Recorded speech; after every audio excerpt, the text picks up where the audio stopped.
Hey guys, I'm Kaushal, welcome to Listening Another Way, and today we're gonna do next lesson of our geography class 10th ICSE.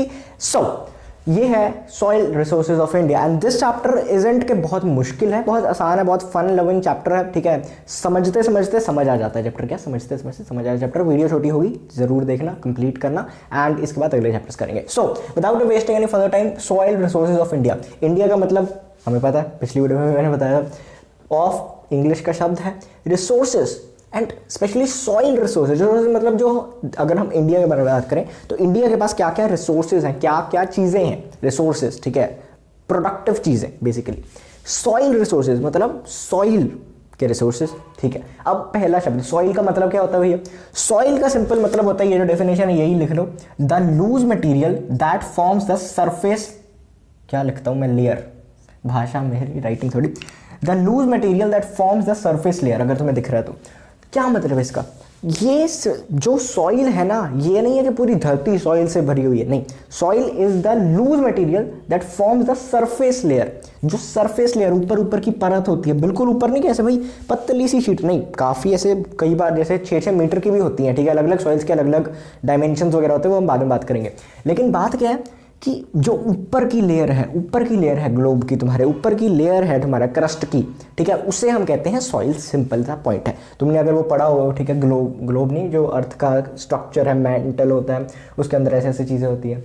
Anyways, वो इतना हम detail में नहीं जाएंगे. इस process को, ये चीज़ें बनती कैसे हैं, इस प्रोसेस को हम कहते हैं पेडोजेनेसिस. क्या, पेडोजेनेसिस. ठीक है, ये 1 नंबर में आ सकता है. अब उसके बाद ये पेडोजेनेसिस करता क्या. देखो सॉइल कैसे बन सकती है. Soil is a naturally occurring thing. पहली चीज़ तो हम नहीं बना रहे इसे, सॉइल को इन्वायरमेंट बना रहा है, खुद बना रहा है. जो टेम्परेचर कंडीशंस हो रही है उसके हिसाब से अलग जगह पे अलग अलग सॉइल्स बन जाती हैं. ठीक है, इतना बड़ा इंडिया, हर जगह सेम तो है नहीं टेम्परेचर, ये हमने पिछले में क्लाइमेट में पढ़ लिया, इसलिए हर जगह चीज़ें बदल जाती हैं. लेकिन फिर भी बेसिक जो प्रोसेस है, हर सॉइल अलग अलग तरीके से बनेगी, अलग अलग मिनरल से बनेगी, और बेसिक कॉन्स्टिट्यूएंट 2 ही होंगे. ठीक है, किसी में कुछ ज़्यादा होगा, कुछ कम होगा, लेकिन यही 2 हो सकते हैं. क्या, और इनऑर्गेनिक और ऑर्गेनिक मिनरल्स होंगे. कौन से, या तो इनऑर्गेनिक टाइप के होंगे या ऑर्गेनिक कंपोनेंट्स होंगे. अब क्या मतलब इनका. इनऑर्गेनिक में मेनली तुम्हारी 3 चीज़ें आती हैं. ठीक है, वो आती हैं तुम्हारी सिलिका, क्ले और चॉक. अब जो क्ले है ये तुम्हारे सिंपल मॉइस्चर में हेल्प करती है. ठीक है, मॉइस्चर रिटेन करने में it helps a lot. Clay चिपकी क्ले को सोच के देखो ना खुद ही, वो चिपकी सी ऐसे होते हैं. चॉक जो है ये तुम्हारा कैल्शियम ऑब्वियसली. ठीक है, तो कैल्शियम ये प्रोवाइड करता है जो प्लांट्स को चाहिए होता है, या फिर मतलब सॉइल में प्रोवाइड करता है ये चॉक. चॉक मतलब ऐसा नहीं कि वो, हाँ मतलब वो भी एक कैल्शियम का ही, कैल्शियम कार्बोनेट वगैरह होता है. लेकिन मैं क्या कह रहा हूँ कि वो सॉइल में कैल्शियम जो, ठीक है, वो चीज़. अब सिलिका, तुम कहोगे सिलिका क्या चीज़ है यार. सिलिका कुछ नहीं है, जो सिलिका एक वो थोड़ा ना ब्राइटनेस प्रोवाइड करती है. ब्राइटनेस या फिर हम कहें चमकीली सी जो चीज़ होती है, वो सिलिका से आती है. ठीक है, अब वो सैंड में तुम देखोगे थोड़ा सा फाइनली पोर्स होते हैं, बहुत पतले पतले, इतने छोटे छोटे पोर्स होते हैं, जिससे थोड़ी शाइनिंग आती है सैंड में, वो सिलिका प्रोवाइड करती है. उसके बाद आते हैं तुम्हारे ऑर्गेनिक. ये इतना इंपॉर्टेंट नहीं है, ठीक है, बेसिक आ जाएगा 1 आध नंबर में, दोनों चीज़ें पूछ लेगा. ऑर्गेनिक, अब ऑर्गेनिक क्या भैया. ऑर्गेनिक में 2 चीज़ें तुम्हें याद रखनी है. एक तो फर्टिलिटी. क्या मतलब इसका, कि बहुत ये मतलब ऑर्गेनिक कंपोनेंट से पता लगता है कि जो एक सॉइल है कितनी उपजाऊ है. फर्टिलिटी मतलब पता है ना, कितनी उपजाऊ है. ठीक है जी. उसके बाद ये कैसे होता है, किस फॉर्म में होता है, हमने इसकी फॉर्म्स पढ़े. तो मेनली ये क्या है, ये है ह्यूमस. ह्यूमस क्या होता है यार, ये कोई मिनरल नहीं है, बट ये एक टाइप का होता है. तुम लगा लो जो एनिमल्स मर जाते हैं, जिन्हें दफनाया जाता है, जो खुद ही मतलब ऐसे सॉइल की वजह से दफन हो जाते हैं, कुछ भी तुम मान लो, छोटे छोटे इंसेक्ट्स जो होते हैं, और तुम कह लो जो लीव्स गिरे हैं, प्लांट्स वगैरह जो छोटे मोटे होते हैं, उन सब का डीके मैटर ह्यूमस बनाता है. ठीक है, वहां से बनता है ह्यूमस. और वो क्या है, अब देखो ऑर्गेनिक तुमने पढ़ा होगा, क्या होगा मतलब ऑर्गेनिक में क्या हो सकता है. बेसिक चीज़ है, ठीक है, हाइड्रोकार्बन. तो इसमें वही चीज़ें आएंगी, इसमें दूसरी, इसमें हाइड्रोकार्बन. ठीक है, केमिस्ट्री तुम बहुत पढ़ रखे हो, मुझे पता है, बहुत ज़्यादा तैयारी होगी तुम्हारी, बट एनीवेज ये चीज़ है. अब आई होप तुम्हें इतना समझ आ गया हो. वैसे तो तुम्हारे सिलेबस में पहले है कि जी सॉइल के बारे में बता दो, लेकिन वो थोड़ा इंटरेस्टिंग पार्ट है, मैं थोड़ा एंड में रखता हूँ क्योंकि मज़े आने चाहिए. ये थोड़ा बेसिक, मतलब कोई लॉजिक वाली बात नहीं है, बेसिक बातें तो हम पहले कर लेते हैं. ठीक है, क्योंकि ये चीज़ हम पहले भी पढ़ चुके हैं, और तुम एग्जाम में ना भी याद करके जाओ तो भी नंबर ले आओगे. क्या चीज़ है, सॉइल इरोजन. सॉइल इरोजन क्या है कि सिंपल सॉइल का मतलब हमें पता है, इरोजन का मतलब बर्बाद होना या फिर तबाह होना, और सॉइल इरोजन वो हो जाता है. अब सॉइल बनती कैसे थी, पेडोजेनेसिस से। पेडोजेनेसिस की डेफिनेशन में तुम लिख सकते हो कि ठीक है ये प्रोसेस वगैरह होता है, उसमें तुम ये भी लिख सकते हो कि डिन्यूडेशन और डिसइंटीग्रेशन ऑफ रॉक से बनती है। डिसइंटीग्रेशन मतलब रॉक्स जो ऐसे अलग अलग हो जाए या कुछ हो जाए, ठीक है, उनके पार्टिकल्स अलग अलग हो जाए। यार ये माइक पैर में आ रहा है। और जो डिन्यूडेशन होती है वो होता है कि जैसे पहाड़ से जब चट्टानें गिर जाती है, लैंडस्लाइड्स हो जाती हैं, या फिर उतने बड़े स्केल पे नहीं, लैंडस्लाइड जैसे थोड़ी छोटे कंकर गिर जाए या कुछ गिर जाए, उनका ऐसे धीरे धीरे आगे अलग अलग मिनरल्स में मिक्स होकर ऐसे जाना, उसे डिसइंटीग्रेशन, उसे डिन्यूडेशन बोलते हैं, ठीक है। तो वो सब बेसिक चीज़ें, उसकी डेफिनेशन में तुम कुछ भी लिख सकते हो। अब इरोजन का मतलब तबाह होना वगैरह, ऐसे खराब होना, बर्बाद होना, कुछ भी, बर्बाद थोड़ा स्ट्रॉन्ग वर्ड होगा, वैसे कह सकते हैं। एनीवे, अब सॉइल इरोजन के कुछ कॉजेज होंगे, क्यों हो रही है जी हमारी सॉइल जो है खराब क्यों हो रही है, मिट्टी खराब क्यों हो रही है। पहला उसका है रनिंग वाटर, पानी की वजह से खराब होती है। मतलब पानी ऐसे जा रहा है, तो मैंने क्या कहा कि जो सॉइल है वो टॉप मोस्ट लेयर है, टॉप मोस्ट लेयर है तो पानी टॉप मोस्ट लेयर के ऊपर से ही जाएगा ना, ऐसे ऐसे ऐसे ऐसे, ठीक है, ऐसे ऐसे ऐसे ऐसे। तो ऐसे ऐसे जब वो जाएगा तो टॉप मोस्ट लेयर को भी तो साथ लेके जा सकता है। अगर तो वो नीचे बहुत ज़्यादा स्टिक है, उसके बारे में बात करेंगे, लेकिन वो पानी ले जाता है। क्यों ले जाता है ये बाकी कॉजेस से हम पढ़ेंगे कि क्यों नहीं मिट्टी वहाँ पे रुक पाती, ठीक है। एक तो ये कॉज है कि रनिंग वाटर है। अब रनिंग वाटर के भी आई गेस तुम्हारे बुक में शायद एक्सप्लेन स्प्लैश, शीट और रिल, ठीक है, इतना इंपॉर्टेंट नहीं है, बट स्प्लैश, शीट और रिल, इनका क्या मतलब है यार, ये अलग अलग तरीके की वाटर इरोजन्स होती हैं। स्प्लैश इरोजन मतलब जब पानी गिरा, ठीक है, बारिश हुई ज़्यादा, तो पानी गिरा, पानी गिरने से जो ऐसे टपका तो कुछ फ्रिक्शन आई, फ्रिक्शन कह दिया, फोर्स आई होगी, उससे जो आसपास की चीज़ें वो ऐसे फैल गई, ठीक है। अब ये छोटे स्केल पे तो मिलेगा, लेकिन जो नॉर्मल बारिश होती है, जो बड़े स्केल पे हो, बड़े मानसून में हो, उनसे ये काफ़ी इंपैक्ट करती है। छोटे छोटे पार्टिकल्स ऐसे उड़ते रहते हैं हवा में, ऐसे हो जाता है, ठीक है, बारिश से, ठीक है। ये स्प्लैश। शीट में क्या होता है, शीट में जैसे बहुत बारिश हो गई या कुछ आ गया, तो पानी उधर से, या फिर किसी ने पानी छोड़ दिया है, कुछ हो गया, तो सारा पानी ऐसे जा रहा है, पानी ऐसे जा रहा है, आगे जा रहा है, आगे जा रहा है, आगे जा रहा है, ठीक है, ऐसे बिल्कुल ऊपर ऊपर से, जैसे मैंने पहले समझाया था, ऐसे निकल रहा है पानी। उसे हम क्या कहेंगे, उसे हम कहेंगे शीट इरोजन। रिल इरोजन वही चीज़ होती है जब वो पहाड़ से गिरे, पहाड़ से गिर रही है तो उसे हम कहते हैं, पहाड़ों में अगर कोई प्लांटेशन वगैरह ना हो तो रिल इरोजन बहुत बुरी तरीके की हो सकती है, उससे फिर लैंडस्लाइड वगैरह पता नहीं क्या क्या हो सकता है। जो शीट इरोजन है उसके लिए भी हमें चाहिए कि जो यहाँ पे क्या है, चलिए यहाँ पे पता नहीं लिखा है कि नहीं, बट हमें वो चाहिए, ट्रीज वगैरह चाहिए। ट्रीज होंगे तो वो उनकी रूट्स जोड़ के रखती हैं सॉइल को, जोड़ के हमें चाहिए ना, वो जोड़ के रखें, तो वो एक वो चीज़ होती है। अगली चीज़ आती है तुम्हारी विंड, हवा से भी हमने ये पढ़ चुके हैं ना बेसिक चीज़ें कि विंड इरोजन भी हो सकती है, हवा भी उड़ा के लेके जा सकती है जो ऊपर ऊपर वाली मिट्टी है, ठीक है, उसे। उसके बाद ओवरग्रेजिंग। अब तुम कहोगे भैया ये जो चीज़ें हैं, ओवरग्रेजिंग चलो पढ़ लेते पहले। ओवरग्रेजिंग मतलब कि जानवर वगैरह आएंगे वो खाने, वैसे तो जो ट्रीज हैं, जो प्लांट्स हैं छोटे छोटे, उन्हें खाने आते हैं। अब उनको खाएंगे तो मिट्टी भी तो उनके पैरों वगैरह पे लग जाएगी, वो हो जाएगा। और दूसरी चीज़, जब वो प्लांट वगैरह खाएंगे तो जो उनकी रूट्स थी, जो जोड़ के रखी थी मिट्टी को, वो खत्म हो जाएंगी। रूट्स तो खत्म हो जाएंगी ना, रूट खत्म हो गई तो मेरा प्लांट खत्म हो गया, तो फिर उनका जो आपस में कनेक्शन था वो टूट जाएगा, तो फिर इसलिए वो भी नुकसान हो जाएगा। और एग्रीकल्चर मेथड, जो कुछ एग्रीकल्चरल मेथड्स ऐसे हैं जिनकी वजह से बहुत सॉइल इरोजन होता है, जैसे शिफ्टिंग मेथड शायद हो तुम्हारी बुक में, अब मुझे पता नहीं, बट कुछ ऐसा शिफ्टिंग मेथड एक होता है कि एक जगह पे जब थोड़ी फर्टिलिटी कम हो गई है तो उसे ठीक नहीं करना, उसे कुछ नहीं करना, उसे अबैंडन करके जगह को आगे निकल जाते हैं। अब ये इतना नहीं होता ऑब्वियसली, लेकिन पहले जब जगह खाली बहुत हुआ करती थी, ठीक है, मतलब जब सिविलाइजेशंस के टाइम पे, तब ये चीज़ बहुत होती थी। तो ऐसे एग्रीकल्चर मेथड्स को रोकना चाहिए, जो पराली साड़ते हैं, ये वो करते हैं। अब तो काफ़ी हद तक कम हो गया, नए मेथड्स आ रहे हैं, साइंटिफिक मेथड्स आ रहे हैं, बट उनकी वजह से भी काफ़ी सॉइल इरोजन हो सकता है, होता है बेसिकली। अब तुम कहोगे कंजर्वेशन, और कंजर्वेशन याद करने की कोई जरूरत नहीं है, ठीक है, इनके ऑपोजिट लिख दो। ये जो चीज़ें गलत हो रही है उन्हें सही कैसे करना है, ठीक है। एक तो क्या है, डैम्स और ब्रिजेस बना दो। क्या मतलब कि जहाँ पे ये जो पानी है हम इसे नहीं संभाल पा रहे, अगर तो रिवर की वजह से आएगा तो डैम्स और ब्रिजेस उसे रोक लेंगे, सिंपल सा पॉइंट है, ठीक है। तो डैम्स और ब्रिजेस बना के पानी को हम बचा सकते हैं। उसके बाद चेक ओवरग्रेजिंग, यहाँ पे ओवरग्रेजिंग हो रही थी तो ओवरग्रेजिंग को हम ओवरग्रेजिंग चेक करके रोक सकते हैं। उनके लिए अलग ऐसे लैंड्स बना दो कि ये जो गोट्स वगैरह हैं बफेलोस हैं, उनको वहीं पे मतलब ऐसा जो है वो उन सबको वहाँ पे ले जाओ कि यहाँ पे तुम ग्रास वगैरह खाओ वगैरह, ऐसा मतलब अलग ग्राउंड्स होने चाहिए। उसके बाद आता है तुम्हारा इम्प्रूव टेक्निक्स ऑफ,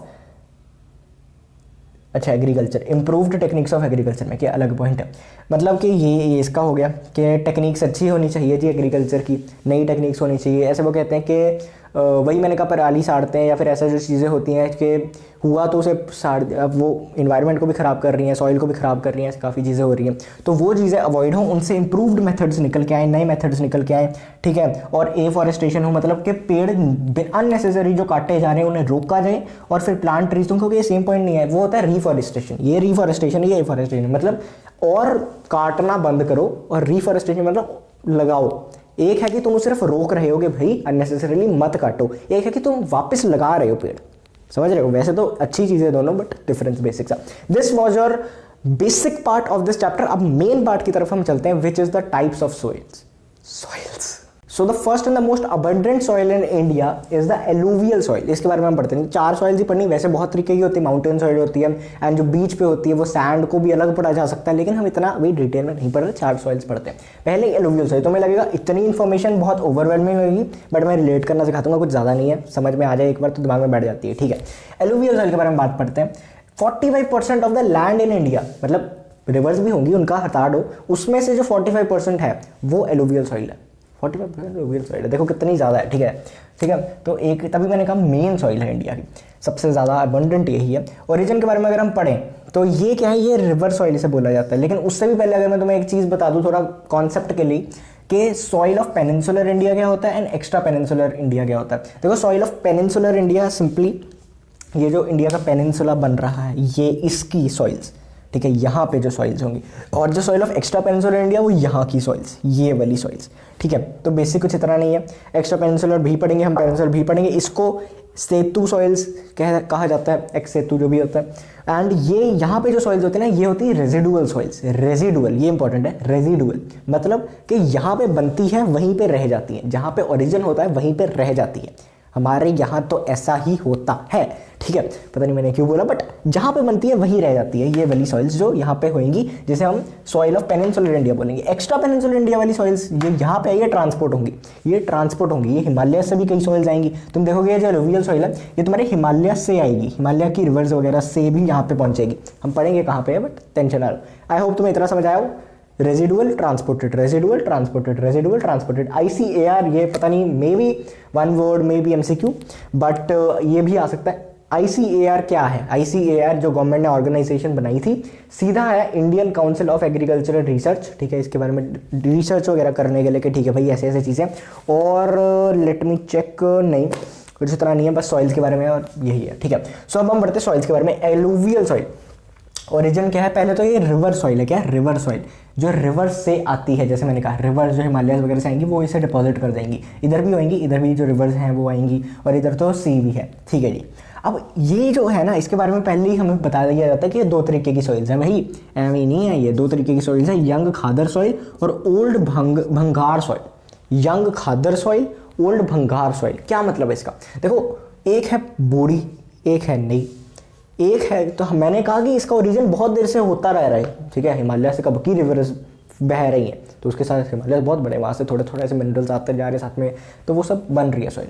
तो मैं क्या कह रहा हूँ कि भाई ये जो सॉइल है, एक है पुरानी वाली जो बहुत सालों की पड़ी है, एक है जो नई आती रहती है। अब नई नहीं कि भाई 1 दिन पहले ही 2 दिन पहले ही, कोई एग्जैक्ट टाइम नहीं है, बट फर्क हम कैसे कर सकते हैं उसमें थोड़ी डिस्टिंग्विशिंग है, ये तुम्हारे एग्जाम में आ सकता है। पहले बात, सिंपल पॉइंट, फर्स्ट पॉइंट तुम लिख सकते हो, ये न्यू है। क्या? ये न्यू है, यंग खादर सॉइल न्यू है, ठीक है। जो ओल्ड भंगार सॉइल है ये ओल्ड है, ये तो सिंपल है। उसके बाद जो इंपॉर्टेंट पॉइंट आता है पहला, ये फाइन सैंड एंड क्ले। जो यंग खादर सॉइल है, जो नवी है, वो अभी यंग खादर सॉइल कल्ली है, वो जैसे हम होते हैं ना अपने यंग एज में, जैसे हम हैं, हम, ठीक है, हम मानते हैं कि भाई हम अकेली दुनिया में रह लेंगे, हमें किसी की लोड़ नहीं है वगैरह, सिवाय अपनी क्रश के वगैरह, मतलब ऐसा, बट हमें ऐसा लगता है ना हमें ज़्यादा लोगों की जरूरत नहीं है, मैं अकेला ही काफ़ी हूँ, ये वो ऐसा। जैसे जैसे तुम बड़े होते हो तुम्हें लगता नहीं है ग्रुप में रहना पड़ेगा, ग्रुप हम जिंदगी जीने क्यों आए, क्या पर्पस है, ये वो कुछ नहीं है, इट्स जस्ट के सोशल इंटरेक्शन, ठीक है। लाइफ क्या है? मीनिंगलेस है इन चीज़ों के बिना, लोगों के बिना। तो वही चीज़ वो फिर धीरे धीरे ऐसे तुम समझ सकते हो। जो यंग है वो रहेगी फाइन, फाइन मतलब होता है कि बिल्कुल ऐसे छोटे छोटे अलग अलग, ठीक है, पार्टिकल्स, फाइन सैंड और क्ले के साथ। जो ओल्ड भंगार सॉइल होगी उसमें कंकर होंगे, कंकर होते हैं ना मोटे मोटे इकट्ठे जुड़ जाते हैं, जो इतने ज़रा कंकर हो जाते हैं, वो ग्रुप में रहते हैं, वो बूढ़े हो गए, उन्हें वो ज़िंदगी का मतलब समझ चुके हैं, ठीक है जी, वो नारुतो सब देख के बैठे हुए, ज़िंदगी का मतलब समझ के सफल हो गए, ठीक है। एनीवेज, उसके बाद क्या है, ये पेल ब्राउन, यंग खादर सॉइल अभी पेल ब्राउन कलर की होगी, वो मतलब इतनी पेल ब्राउन मस्त अपनी चल रही है, ठीक है, अभी मतलब लाइट है, थोड़ी लाइट कलर की है। जो ओल्ड भंगार सॉइल होगी वो कंपैरेटिवली डार्कर होगी, ग्रे, लाइट ग्रे से डार्क ग्रे के बीच में रेंज कहीं भी कर सकती है, लेकिन मेनली ये होता है। यंग खादर सॉइल लोअर लेवल पे पाई जाती है, क्योंकि ये अभी अभी रिवर्स ने डिपॉजिट करी है, तो रिवर्स के आसपास पाई जाएगी, सी लेवल मतलब रिवर लेवल, ठीक है, उसके आसपास पाई जाएगी। लेकिन वहीं पे अगर हम बात करें ओल्ड भंगार सॉइल की, ये 30 meter and above, 30 meter and above. क्यों? क्योंकि उससे वही मैंने कहा ना, सॉइल इरोजन हमने पढ़ा था कि कैसे अलग अलग तरीके से सॉइल इधर उधर हो जाती है, डिस्प्लेस हो जाती है अपनी जगह से। तो ये चीज़ डिस्प्लेस हो चुकी है, इतने सालों की है, किसी ना किसी ने, पानी ने, हवा ने, कुछ ने डिस्प्लेस कर दिया होगा ना, तो ये इधर उधर हो गई है, ये बिल्कुल सी के आसपास नहीं रहती ये, ठीक है, ये फैल गई है, ये फैल गई है, इसलिए ये इतनी जल्दी डिस्प्लेस नहीं होती। यंग खादर सॉइल बहुत जल्दी डिस्प्लेस होती रहती है। एंड ये क्या लिखा है, रिप्लेनिश्ड बाय फ्लड्स, फ्लड से रिप्लेनिश भी होती रहती है, ठीक है। फ्लड आएगा तो ये हिल जाएंगे क्योंकि ये तो पानी की वाटर बॉडीज के भी पास ही है, तो इसलिए ये होती है। अब आई होप तुम्हें इतना समझ आया हो इनके बीच का बेसिक डिफरेंस। अब हम क्या पढ़ रहे हैं, एलुवियल सॉइल के बारे में। इनको मैंने, जैसे मैंने तुम्हें कहा, एक्स सेतु सॉइल भी कहा जा सकता है, ट्रांसपोर्टेड सॉइल भी कहा सकता है। एक्स्ट्रा पेनिनसुलर वाली में आ गई, ठीक है, एक्स सेतु आ गई, और ये ट्रांसपोर्टेड में आ गई, ठीक है जी, समझ आ गया हमें। ट्रांसपोर्टेड क्यों, क्योंकि ये रिवर्स के द्वारा पहुंचाई जाती है अपनी जगह पर, ठीक है जी, हमें ये भी समझ आ गया। अब रह क्या गया भैया, समझने को रह गया ये डायग्राम तो नहीं है, बट ये क्या मैंने सिंपल बनाया, कोरेस्ट, मीडियम, फाइन। मतलब जितनी ऊंची होगी सी लेवल के, जितनी ऊंची होगी सी लेवल की, उतनी कोरेस्ट होगी, मतलब उतनी, जैसे मैंने कहा ना, गठबंधन हो गया होगा उनमें, उतने ऐसे कोर्स होंगे, ठीक है, मतलब उतनी फाइन नहीं होगी। फाइन तुम समझते हो ना, सैंड काफ़ी फाइन होती है, वैसे ही अगर तुम कोई और मिट्टी देखो वो जुड़ी होती है काफ़ी बार, तो उसे हम कहते हैं, ठीक है। तो जितनी हाइट पे होगी उतनी कोरेस्ट होगी, जो मीडियम हाइट पे होगी वो मीडियम होगी, और जो नीचे होगी वो फाइन होगी, क्योंकि ये नवी नवी है, कल्ला मैं कर लूँगा सब कुछ, वो नवी कहती मैं फाइन हूँ काफ़ी, मैं I am alone fine, I am fine, ठीक है, मैं फाइन ही फाइन हूँ, तो वो ये कह रही है। तो बेसिक ये चीज़ होती है। उसके बाद कलर के बारे में बात करें, मैं ऑलरेडी बता चुका हूँ, जो यंग का कलर अलग होगा, इसका अलग होगा। पेल ब्राउन से लेके लाइट ग्रे से डार्क ग्रे कहीं भी पहुंच सकता है कलर, डिपेंडिंग ऑन कहाँ पे है और डिपेंडिंग ऑन कितनी एज है उसकी, बूढ़ी हो गई है क्या, ठीक है। और ये मैंने क्या लिखा है, रिच लिखना था, रिक लिख दिया मैंने, पता नहीं, रिक एंड मॉर्टी मैंने ज़्यादा देख लिया लगता है। एनीवे, ठीक है, रिच इन पोटैश।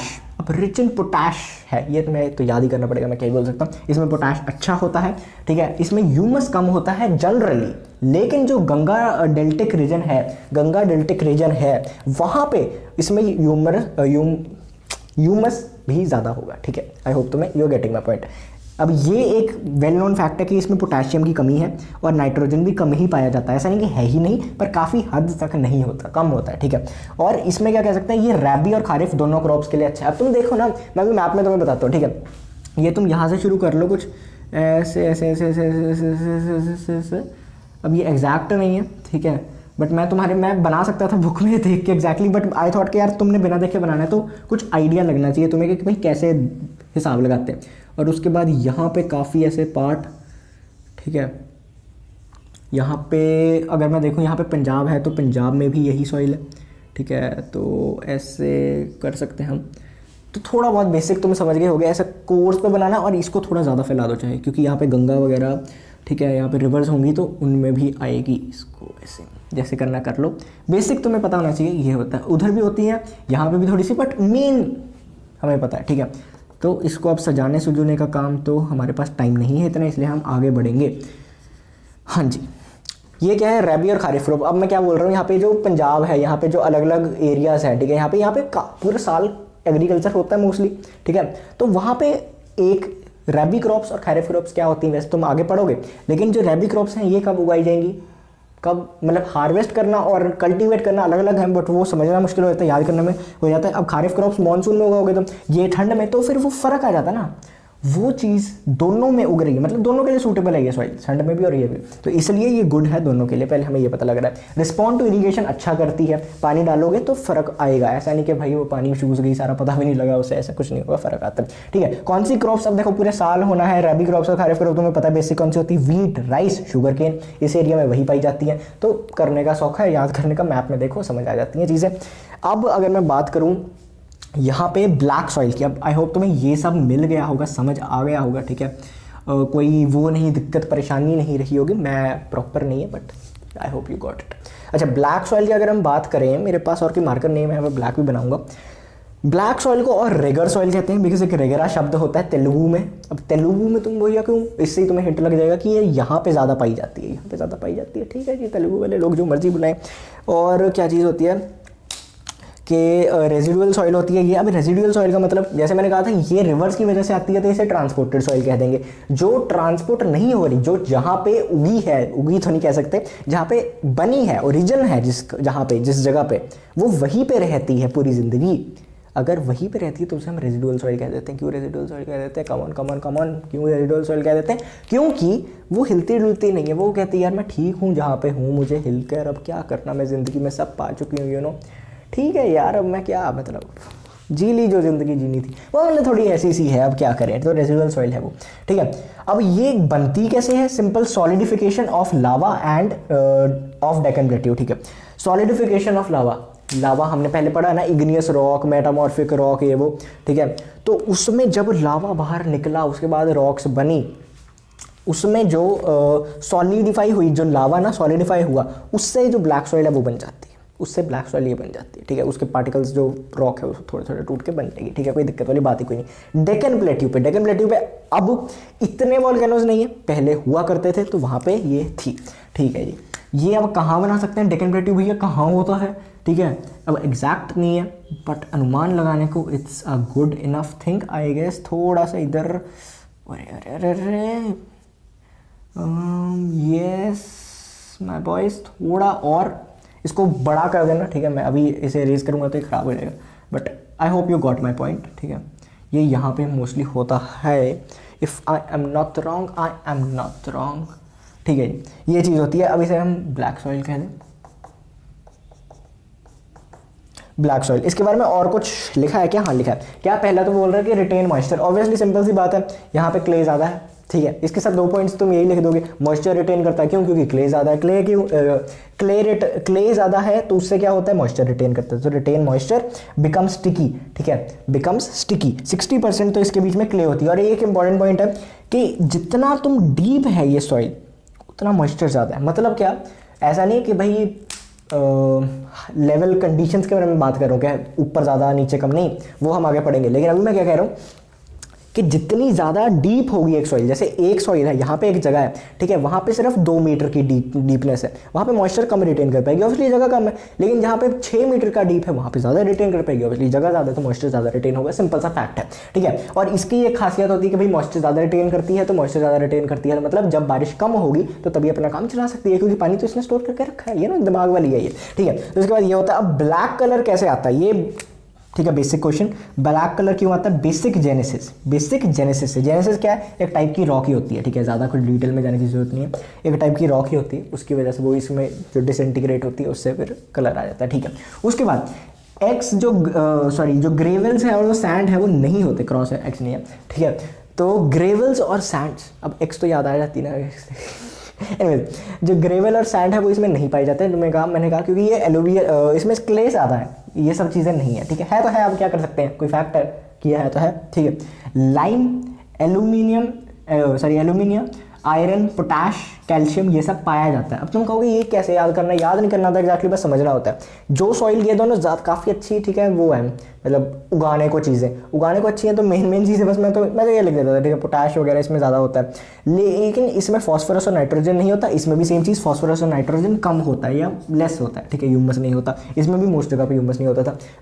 अच्छी सॉइल से दोनों में ऑलमोस्ट सेम चीज़ है। मैं नहीं कह रहा नाइट्रोजन वगैरह खराब है, नहीं, वो भी इंपॉर्टेंट होते हैं कुछ क्रॉप्स के लिए, बट बेसिक हम ये पढ़ रहे हैं, ठीक है। आई होप तुम्हें ये समझ आया। अब जितनी हाइट पे होगी उतनी लो फर्टाइल होगी, जितनी नीचे आ जाएगी उतनी more dark, deep and rich होगी। डीप, डार्क, रिच, क्या कहना चाहता हूँ मैं कि जो डेक्कन प्लेट्यू है, डेक्कन प्लेट्यू की जो ऊपर होगी मतलब डेक्कन प्लेट्यू थोड़ी हाइट पे होगी अबव सी लेवल, वो फर्टाइल कम होगी। लेकिन जो नीचे आ गई है वो सॉइल, ठीक है, जो नीचे आ गई है थ्रू समथिंग, वैसे वो उसी जगह पे है पर थोड़ा बहुत नीचे आ गई है, उसको वो ज़्यादा डार्क होगी, वो ज़्यादा गहरी होगी और वो ज़्यादा पानी रिटेन कर पाएगी, ऑब्वियसली गहरी ज़्यादा होगी तो सिंपल सा फैक्ट है, तो इसलिए ज़्यादा अच्छा वहाँ पे खेती हो पाएगी, ठीक है जी। अब इसकी बेस्ट एग्जांपल कॉटन, क्योंकि यहाँ इसको देखो ब्लैक कॉटन सॉइल भी कहते हैं, क्योंकि इसमें बहुत ज़्यादा कॉटन की कल्टिवेशन होती है इस सॉइल में, ठीक है जी। तो cotton is the most important, तुम इसमें जो लिखोगे एग्जाम्पल में लिखना, अच्छी चीज़ है। उसके बाद राइस और वीट भी हो जाता है, तुम कहोगे राइस और वीट इधर भी था, मैंने कहा ऑलमोस्ट सेम तो नहीं है बट काफ़ी सिमिलैरिटीज़ भी है। तो वही चीज़ है यार, वीट और राइस सिर्फ इतने से एरिया में उगा के तो देश का नहीं चलेगा, बाहर भी एक्सपोर्ट करना होता है, बहुत चीज़ें होती हैं, तो इसलिए इसे भी बना देती है। ये दो तुम्हारी सॉइल्स हो गई। नेक्स्ट 2 सॉइल्स भी काफ़ी सिमिलर हैं, वो मतलब इन दोनों से नहीं, वो अपने आप में सिमिलर है। Third type of soil is the red soil, जिसको मैंने रेड से डिनोट कर दिया ताकि for better understanding and all you know. So red soil क्या है? अब देखो red soil on serious note, ये है लाल मिट्टी। लाल मिट्टी तुमने काफ़ी बार सुना होगा। लाल मिट्टी क्या, इसका ओरिजिन पहले तो कैसे हुआ, वेदरिंग। अब वेदरिंग पढ़ के आधे बच्चे जो एनीमे वाले होते हैं, ठीक है, एनीमे के शौकीन होते हैं, हमारे प्यारे बच्चे, प्यारे दोस्त मेरे, उनको वेदरिंग विद यू की याद आ जाती है। बट फोकस, लव स्टोरी नहीं चल रही यहाँ पे, ज्योग्राफी चल रही है, ठीक है। तो ये क्या है, ये है तुम्हारे weathering of old ancient crystalline वेद एंड मेटामॉर्फिक रॉक्स। क्या बोल गया ये इतने बारी बारी शब्द। देखो वेदरिंग का मतलब तुम्हें पता ना, बारिश हो, ये हो, वो हो, डिसइंटीग्रेशन वगैरह होती है जो तुम्हारी सॉइल्स है उनकी, ठीक है, ये तो बेसिक पॉइंट। उसके बाद ऑफ एंशिएंट, पुराने सदियों की जो मेटामॉर्फिक रॉक्स है, ठीक है, उनकी क्रिस्टलिन एंड मेटामॉर्फिक रॉक्स जो है उनका वेदरिंग होना, मतलब वो ऐसे डिसइंटीग्रेट होना, समझ रहे हो। तो ये चीज़ है तुम्हारा ओरिजिन। ये है क्या, ओरिजिन, ठीक है। बेसिक डिफरेंस पूछ सकता है ओरिजिन वगैरह के बेस पे, तो यू शुड नो दिस। ज़्यादा होता है इसमें आयरन का कंटेंट जो है, ठीक है, आयरन ऑक्साइड, आयरन का जो कंटेंट है इसमें ज़्यादा होता है, तभी लाल मिट्टी होती है, यू नो, कैरेट, लाल लाल लाल, समझ। अब रेड से लेकर ब्राउन तक इसका कलर होता है depending on the iron content कितना है। ज़्यादा होगा तो ज़्यादा लाल होगा, कम होगा तो थोड़ा ब्राउनिश साइड पे चला जाएगा, सिंपल पॉइंट। पोरस होती है, पोरस मतलब जिसमें पोर्स ऐसे जो छेद होते हैं ना, वैसी होती है छेद, ठीक है। और क्या, फ्राइबल, लेट मी चेक, मैंने क्या लिख दिया यहाँ पे, फ्राइबल, ठीक है। फ्राइबल का एक सिंपल वर्ड है, इसका मतलब होता है कि जैसे ऐसे ना, मतलब ऐसे क्रम्बल की जा सकती है। जैसे लेस का पैकेट खाते हो ना तुम, थोड़ा सा खोल के ऐसे चूरा पूरा जो हम कहते हैं नीचे भरा होता है, वो ये चूरा पूरा वाली सॉल्ट है, ठीक है, बेसिकली। सो इसमें जो लाइम का कंटेंट होता है, मैग्नीशिया का कंटेंट होता है, नाइट्रोजन होता है, वो काफ़ी कम होता है, फॉस्फेट भी कम होता है, ठीक है। ये सब चीज़ें कम है इसमें, ठीक है। और ये दोनों मैंने कहा काफ़ी सिमिलर है, तो वो मैं बताऊंगा। और इसमें पोटैश ज़्यादा हाई है, ठीक है, हाई पोटैश होता है, एंड कैन बी फर्टाइल। मतलब क्या, कैन बी का मतलब क्या, वो दोनों फर्टाइल थी, ये हो सकती है अगर इरिगेशन तो चलो हर में ही चाहिए, पानी तो चाहिए हर किसी को, फर्टिलाइजर्स और पेस्टिसाइड्स वगैरह का अच्छे से यूज़ किया जाए तो ओनली, मतलब कंडीशन मैच रहती है। उसके बाद इनका बेसिक सबसे वो क्या है, wheat, rice, cotton, sugar cane and oil seeds. ऐसा नहीं कि सिर्फ ब्लैक सॉइल में कॉटन उगाया जाता है, मेजॉरिटी सबसे ज़्यादा वहाँ पे होता है, लेकिन उसकी बार भी होता है। ऑयल सीड्स में नई चीज़ आई है तो वो तुम लिख सकते हो, ठीक है। ये कौन सी है, मैंने क्या कहा, रेड सॉइल, तो ये रेड वाली सॉइल जो है, मैं बताता हूँ तो मेरी जो फाइनल सॉइल जो बीच बीच में थोड़ी थोड़ी आ रही है, इसे बोलते हैं हम लैटेराइट सॉइल। इसलिए ब्रिक मैंने इसलिए लिखा बिकॉज ये ब्रिक बनाने में हेल्पफुल होती है। ये भी लाल कलर की होती है, रेड काफ़ी हद तक, ठीक है, बन जाती है, मतलब ऐसे जब हवा वगैरह हम चलो हम पढ़ते हैं, ठीक है। हाई टेम्परेचर होना चाहिए, इसकी ओरिजिन, ये ओरिजिन है, ठीक है। इसका ओरिजिन क्या है, टेम्परेचर हाई होना चाहिए, बारिश बहुत ज़्यादा होनी चाहिए, इसे बारिश भी ज़्यादा चाहिए, इसे टेम्परेचर भी ज़्यादा चाहिए, और ऐसा नहीं कि सिर्फ टेम्परेचर ज़्यादा ही रहे, गर्मी नहीं, इसे थोड़ी बहुत ठंड भी चाहिए। तो मतलब क्या कि हाँ, वेट ड्राई पीरियड भी होने चाहिए बीच में, ऐसा नहीं कि सिर्फ पूरा साल बारिश ही होती रही है, बारिश थोड़ा ड्राई पीरियड भी हो बीच में, ठीक है। तो वो चीज़, टेम्परेचर ज़्यादा हो, गर्मी हो पूरी भयंकर, तो ये यहाँ पर पाई जाती है, ये यहाँ पे पाई जाती है। छोटे छोटे जो बीच में जगह रहेगी वहाँ पे बेचारी आ गई, ठीक है, इससे ज़्यादा मतलब उसे इज्जत नहीं मिली, तो ये ऐसे, ये इसकी ओरिजिन है। उसके बाद क्या है, ये लीचिंग तुमने पढ़ा होगा। लीचिंग क्या होता है, लीचिंग सिंपल के बारिश की वजह से, यहाँ मैंने क्या कहा कि ये वहीं पे होगी जहाँ पे बारिश बहुत ज़्यादा हो, क्योंकि इसका ओरिजिन ही वो है, ये बन ही नहीं सकती बिना बारिश के। तो बारिश जितनी ज़्यादा होगी, उससे एक सिंपल पॉइंट हमने पढ़ा था सॉइल इरोजन का, कि जितनी बारिश होती है उससे क्या होता है, ऊपर की जो परत है, जो टॉप सॉइल है, सॉइल की भी टॉप, एक तो होता है ना soil is the top most layer, soil का भी टॉप मोस्ट लेयर जो बिल्कुल ऊपर की पतली सी लेयर, वो तो चली जाती है इसकी, उसमें बहुत कम, लैटेराइट सॉइल में नहीं मिलेगी तुम्हें। क्यों नहीं मिलेगी, क्योंकि ऑब्वियसली बारिश ज़्यादा होगी, बहुत ज़्यादा बारिश होगी तो नहीं होगी। ऑब्वियसली ये जो वेस्टर्न घाट्स वगैरह उसके इधर उधर साइड पे, वहाँ पे जहाँ पे बारिश ज़्यादा होती है, सिंपल से पॉइंट, ठीक है, वहाँ पे ये पाई जाती है। एंड हार्ड एज आयरन बन जाती है हवा में, इन प्रेजेंस वगैरह से एयर में एक्सपोज किया जाए तो ये आयरन जैसी हार्ड बन सकती है, और कलर तो वैसे ही होता है, इसलिए से ब्रिक मैंने यहाँ पे लिखा, ब्रिक सॉइल ब्रिक सॉइल नहीं बोलते, but it can be used, it is used in बहुत सारे ऐसे बिल्डिंग मटेरियल्स में यूज़ की जाती है, ठीक है, as brick and all. Brick में तुम देखो जो ब्रिक है वो इसी मिट्टी से बनती है। आयरन ऑक्साइड, उसमें भी आयरन ऑक्साइड था, इसमें आयरन कंटेंट लिखा हुआ, बट वही चीज़ होती है, ठीक है। और लेस इन लाइम, इसमें लाइम की बहुत कमी है, डिफिशियंट बोल दो, अनअवेलेबल बोल दो, या लेस बोल दो, कुछ भी। मैग्नीशियम, फॉस्फोरिक एसिड, ठीक है, फॉस्फोरिक एसिड की कोई कमी है, ठीक है। लैक इन फर्टिलिटी, मतलब इसकी उपजाऊता मतलब कम उपजाऊ है, बट ऐसा नहीं कि कर ही नहीं सकती, ठीक है, ये भी करेगी। क्या क्या चीज़ें उगाएगी, ये टी उगा सकती है, कॉफ़ी उगा सकती है, रबर उग सकता है, कोकोनट उग सकता है, in if and only if proper pesticides and irrigation और क्या होता है, एक और शब्द था मैं भूल गया, ठीक है, वो सब अच्छे से इसे प्रोवाइड किया जाएगा लैटराइट सॉइल को, तो ही हम कर सकते हैं। ठीक है, पेस्टिसाइड्स वगैरह सब चीज़ें इसमें डाल ली जाएंगी, मैन्योर वगैरह पूरा तगड़े लेवल पे, तो ही ये चीज़ें सक्सेसफुल हो पाएंगी। ठीक है, सो मैं समझ गया ना, तुम यहाँ पे एलुवियल सॉइल, उसके बाद ब्लैक सॉइल, बीच में रेड सॉइल और उसके बाद जो बची laterite soil. So that is it. I hope तुम्हें समझ आया हो, चैप्टर मज़ेदार से पढ़ लिया हो and you got it all the chapter and things. अगला चैप्टर कौन सा चाहिए, do let me know in the comment down below. मतलब मैं लाइन वाइज भी चल सकता हूँ, अगर कोई तुम्हें आगे पीछे पहले चाहिए तो वो भी बता दो, I have no issues in that. But कोई और सब्जेक्ट की स्ट्रैटेजी वीडियो चाहिए या कुछ भी चाहिए, still do let me know in the comment box below. Thank you guys for watching this video and I will see you in the next one.